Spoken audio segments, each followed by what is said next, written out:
দক্ষিণ কোরিয়া এই বছর শীতে এরকম একটা অবস্থা হয়ে গেছে, পুরো নাজেহাল অবস্থা। তো আমি বাস স্টপেজ থেকে আমার বাসায় যাইতে সময় লাগে মাত্র 5 মিনিট। তো এই 5 মিনিটের পথ আমি হাঁটতে গিয়ে যে একটা করুণ অবস্থা পরিণত হয়েছি, যেটা হচ্ছে দেখেন মানে মাথার উপর শুধু হাঁটতেছি, এই মাথার উপর এত পরিমাণ তুষার জমা হয়ে গেছে বলার বাইরে, মানে খুবই করুণ একটা অবস্থা। এই বছর এত তুষার পড়তেছে যেটা অন্য কোনো বছর হয় নাই। তো শীতে মানুষের জীবনযাত্রা এতটা অতিষ্ঠ হয়ে পড়ছে একেবারে বলার বাইরে।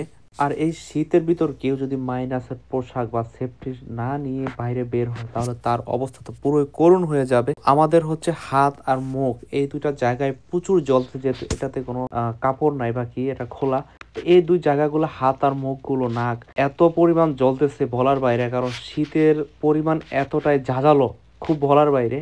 তো আমার সাথে ছিল তারেক ভাই, তারও খুবই অবস্থা একটা করুণ অবস্থা হয়ে গেছে। তো বিগত বছর দেখছি যে তুষার পুরো বছরের ভিতরে 3 থেকে 4 বার বা 5 বার পরে। তো এই বছর হচ্ছে প্রতি সপ্তাহে 2 বার বা 3 বার করে তুষার পরে, এত করুণ একটা অবস্থা।